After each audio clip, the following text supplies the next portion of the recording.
were formed in few months. 12. But don't think about 12 large armies. The number of fighting men in all the armies, the total number of all the armies was 10,000 men. So some armies had less than 1,000, and they were facing all of Arabia. Some of the armies they faced were so huge.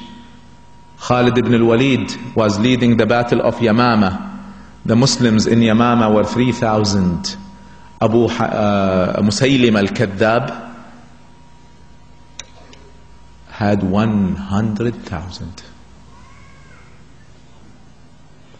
And in less than 1 year, Arabia was back to Islam. When did this happen in history? Has this ever happened that a civilization would collapse and within 1 year it would come back? Did this ever happen in history? Brothers and sisters, we're talking about something unique, something different. This is Islam. This is not a regular deen or a regular army or a regular civilization. This is Islam. And not only that, the next year, the 12th year of Hijrah, I told you, they started to attack the largest nations on earth. It's like a small city like Medina, within 2 years attacks Moscow and Washington. This is the scale of what we're talking about. This is history, proven history. This is known. So, moving quickly. 12th year of Hijrah was the attack. 14th was the collapse of the Persians. 15th was the collapse of the Romans. By the year 92, Muslims were already in Spain. 95 already in France. Abdul Rahman al-Ghafiqi, rahimahullah ta'ala, had a plan. Abdul Rahman al-Ghafiqi was one of those who attacked France. Had a plan. A very strange plan. Very few people know about it. I've described this all in my other series, Tareq Al-Andalus, the history of Al-Andalus. See, Muslims were able to spread east, and they were able to spread west. When they moved north, they were stopped by Istanbul. 600 years they could not conquer it. So the Muslims were stopped north. They could not conquer Europe because of Constantinople. So Abdul Rahman al-Ghafiqi said, I will attack Istanbul from the west. I will conquer Europe from the west and attack Europe from the west, from Spain, France, and so on. Until he was stopped by the Umayyad Khalif, because he was going to go through the whole of Europe, which had an army not less than 7 million, and his army was about 2,400. He was going for it. But the Khalifa stopped him and said, no, this is too dangerous. Wallahi, I don't know if he would have let him go. Maybe. Anyway, but within less than 100 years, who had the largest area as a nation? The Muslims. Who had the largest army? The Muslims.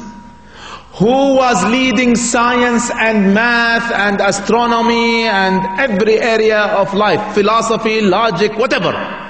Poetry, etc., etc., etc. Who was doing that? The Muslims. Who had the best of civilization? The Muslims. So remember when we talked about the Romans, the Persians, the Spanish, etc. Took hundreds of years until they peaked. The Muslims took less than 100. Of course, if I had longer time, I would have gone into more details to you, but time is short. So let me go quickly. And Islam continued to peak. Muslims were spreading even more. Civilization was built even more. Europe was in the dark ages. And Muslims were so creative that they started the new art of medicine. Really, medicine did not really start, except on our hands. Mathematics, the invention of the zero, suddenly changed the world, etc., etc. In every area of life, Muslims peaked. And that continued and continued until Muslims stopped doing jihad. They stopped doing jihad. And the rulers of Islam became so occupied with materialistic things. They were so busy with she-slaves, music, kinds of food. One of them would spend 1,000 golden dinars to buy a hat, etc. That is how they lived. They were so rich, they were so powerful, nobody can challenge them. They had the best civilization, strongest armies, so they rested. Instead of continuing to rule the world and guide the world, they stopped and became busy with themselves.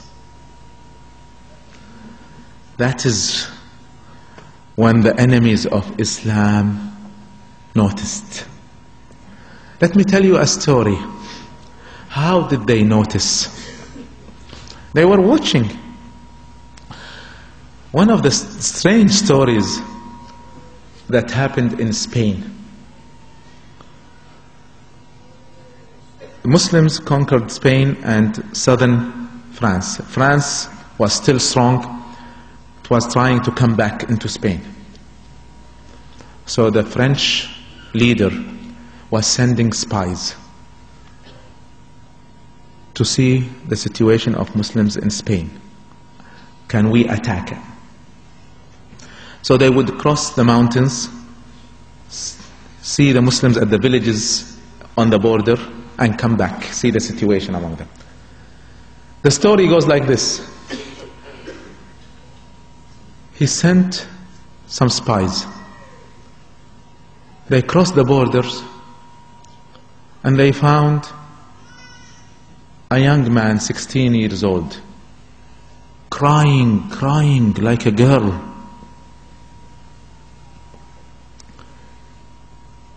So they talked to him, said, "Son, why are you crying?"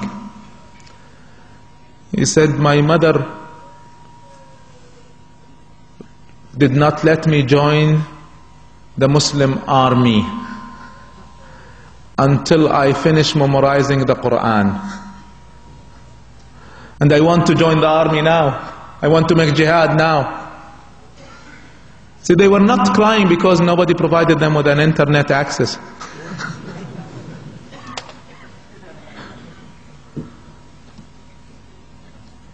Or did not buy a car for them.